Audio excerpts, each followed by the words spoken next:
Maggie Lena Walker was born on July 15, 1867 in Richmond, Virginia. Her mother, Elizabeth Draper, was a former slave and an assistant cook. Maggie's biological father was Eccles Cuthbert, an Irish-American. The two never married, and shortly after Maggie's birth, Elizabeth married William Mitchell, the butler of the estate. In 1870, the Mitchells had a child, Maggie's half-brother Johnny. Before marriage, Maggie Walker was known as Maggie Mitchell. In her teens, Maggie attended the Lancaster School and later the Richmond Colored Normal School, both institutions dedicated to the education of African Americans. While attending the latter, she also joined the Independent Order of St. Luke, a fraternal organization dedicated to the advancement of African Americans in both financial and social standing. Maggie graduated in 1883.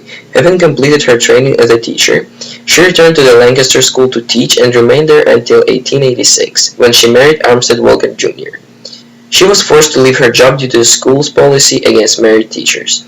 Over the next decade, Maggie Walker's life was split between family and her work for the Order of St. Luke. In 1890, she gave birth to her first son, Russell. In 1895, Walker, who had been rising quickly through the ranks of the order, became a Grand Deputy Matron. She also established a youth arm of the order to inspire a social consciousness in young African Americans. In 1897, Walker gave birth to another son, Melvin, and 2 years later became the Order of St. Luke's Grand Secretary. When Maggie Walker assumed control of the Order of St. Luke, the organization was on the verge of bankruptcy. In a speech she gave in 1901, she outlined her plans to save it, and in the coming years, she would follow through on each item she had described.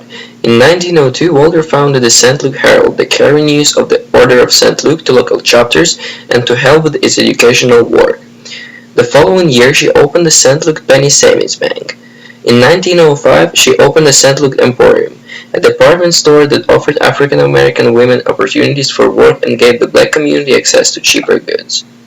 Her work for the Order of St. Luke was meeting unexpected results. By 1924, under Maggie Walker's continued leadership, the bank served a membership of more than 50,000 clients in 1,500 local chapters. Additionally, she managed to keep the bank alive during the Great Depression, despite the fact that many were failing. She merged the bank with two other banks, creating a strong financial union in 1929. Also, she was recognized as the first African American woman to charter a bank in the United States. Later on, Walker received an honorary master's degree from Virginia Union University in 1925 and was inducted into the Junior Achievement U.S. Business Hall of Fame in 2001.